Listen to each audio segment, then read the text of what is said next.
Aquele produto que o senhor e a senhora estão consumindo, mais de 60% é imposto. Não, mas aí o imposto não é para o consumidor. A Janja já explicou. Não é para o consumidor, é para o empresário.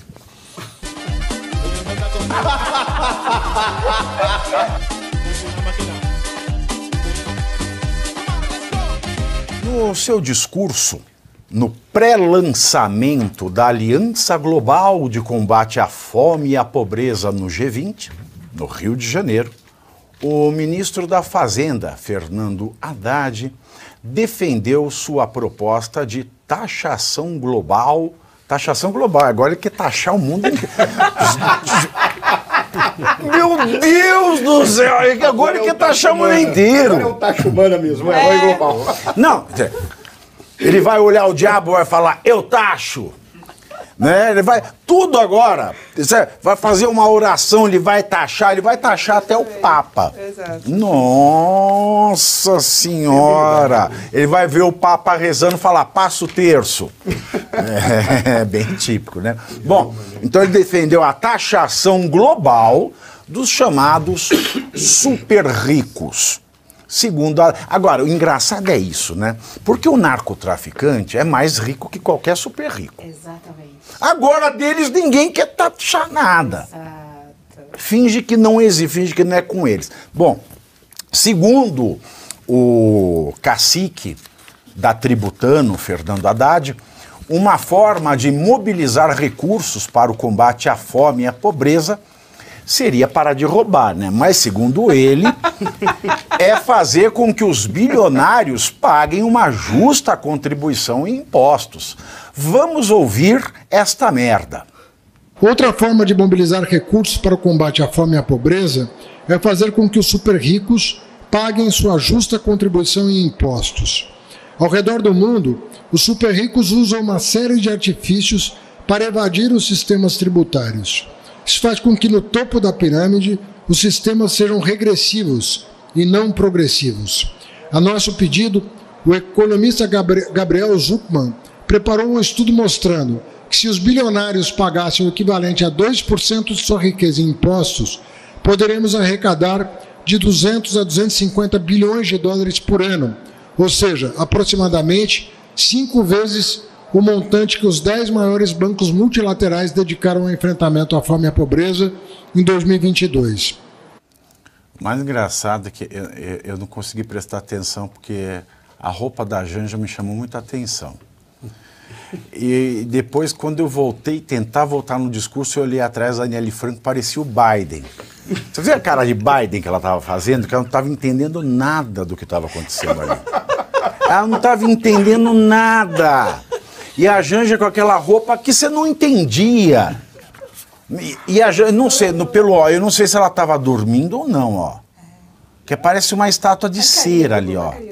Ela não o Lula também, né? O Haddad tá falando.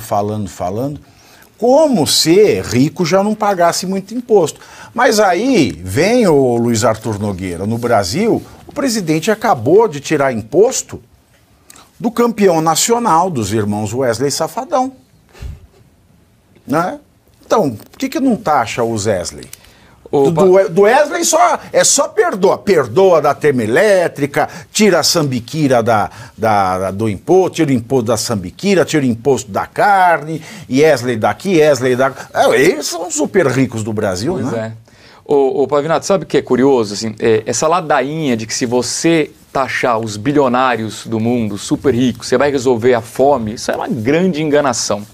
O que o ministro Haddad talvez queira dizer, assim, precisa acabar com os paraísos fiscais, ok, mas não vai acabar nunca. E já aviso, hein, com criptomoedas, a fiscalização fica mais difícil ainda.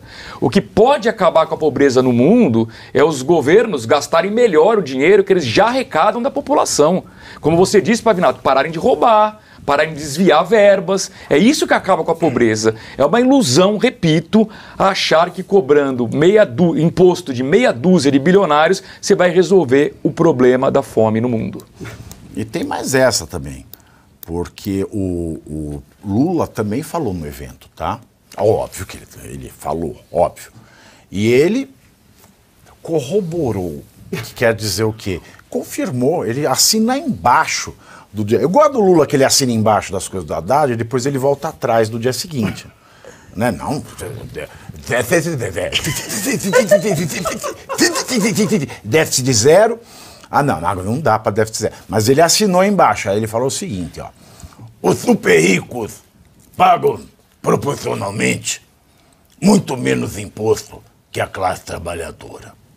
Para corrigir essa anomalia, o Brasil tem insistido no tema da cooperação internacional para desenvolver um padrão mínimo de tributação global para fortalecer as iniciativas existentes. Eu não entendi nada. Olha, Pavinato, eu vou comentar uma coisa para você como empresário agora e presidente de entidade de classe.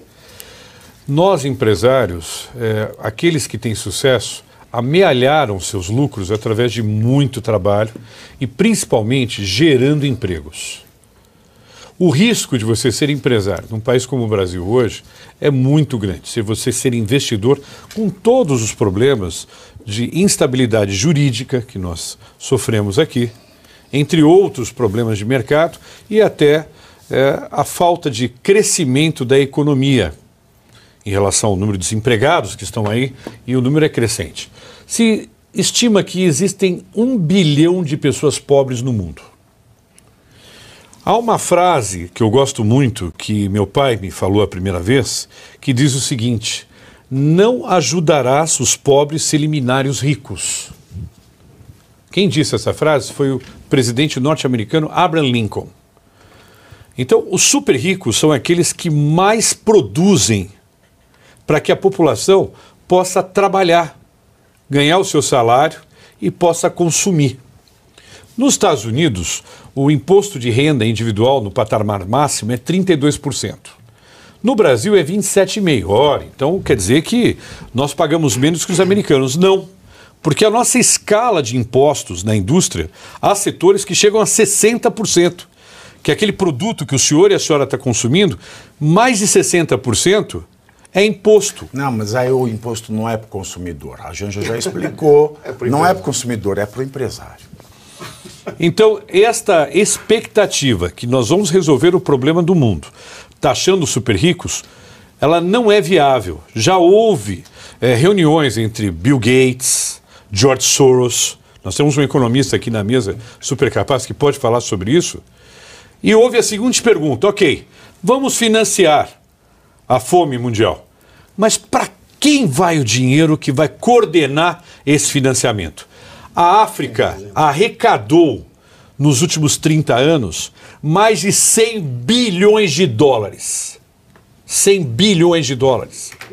E a África continua tendo os países mais pobres do mundo. Sabe por quê, meu senhor e minha senhora? Porque a corrupção é o que faz as pessoas terem fome.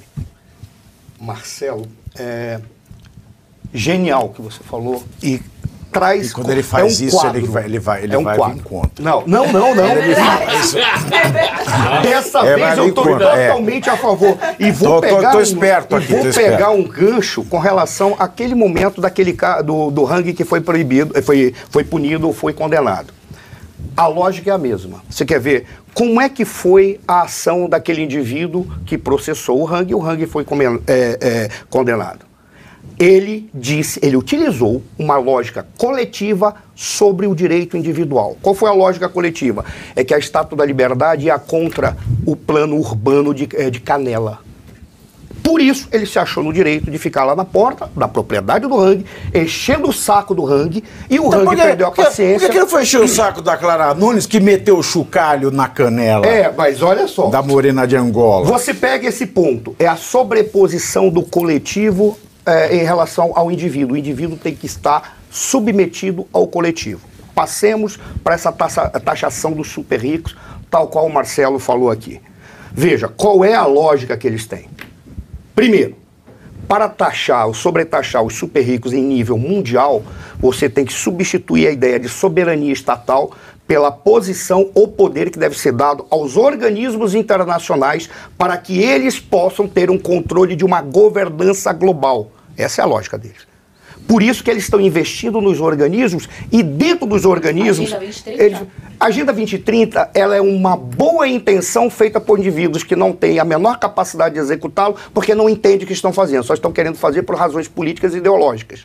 As ideias da Agenda 2030 são assim, precisamos cuidar... O que é a Agenda 2030? Na Agenda 2030... É uma agenda que custa R$20,30? Não é isso não.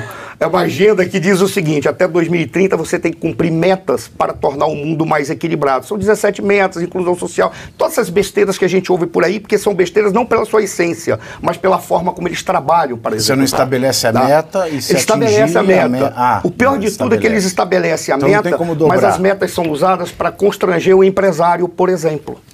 Elas são usadas para impedir que os empresários possam fazer empreendimentos. Esse negócio de agenda ESG, aí essa... Eu acho uma bobagem danada isso. Mas olha, o ESG... Aqui não vai dar tempo, mas que eu já desci tanta porrada no ESG, quase fui demitido numa faculdade. Por quê? Porque eu mostrei a bobagem que é a agenda ESG, pela maneira como ela se impõe, sabendo-se que é uma forma que você tem que cumprir metas de inclusão, seja elas quais forem, governança, meio ambiente, e aí vai... E se você não fizer isso, você não recebe o selo para ter acesso a investimentos. Não, eles colocam até o aroma do Airwick Freshmatic que você tem que colocar no quarto de visita do empregado. O problema da agenda ESG é porque eles criam um critério seletivo para botar os recursos que estão disponíveis mundialmente para você, inclusive, conseguir empréstimos. Se você não cumpre aqueles selos, você não tem acesso a esses recursos para fazer investimentos, fazer empréstimo, o que quer que seja. O problema todo é que eles fazem isso para aplicar a todos os empresários. Alguns podem jogar fora parte do seu dinheiro para cumprir uma agenda que naturalmente ela seguiria e seria cumprida se nós tivéssemos, por exemplo, uma economia concorrencial livre, com bastante empreendimento, bastante liberdade econômica. Mas eles não fazem isso, então os pequenos sempre quebram. Por quê? Porque eles não têm capacidade de cumprir aquilo que está na agenda ESG. Mas eles dizem que não, que isso aí vai produzir um mundo melhor. Mas só para deixar claro, o que a gente estava falando aqui a respeito da taxação dos super ricos. Qual é a lógica deles? Eles querem, por intermédio de organismos internacionais, garantir que as soberanias sejam jogadas de lado para que os mais ricos possam ser sobretaxados dentro de uma ideia do coletivo sobre o indivíduo. E quem que vai cobrar? O Alexandre de Moraes? Quando o Marcelo falou aqui, não diz quem cobra. Eu tenho um exemplo claro de que explica isso que o Marcelo está falando, porque eles investem nas atividades meio. O que são as atividades meio? Aquele bolo de burocratas que recebem salários para ficar fazendo reuniões que não levam a lugar nenhum.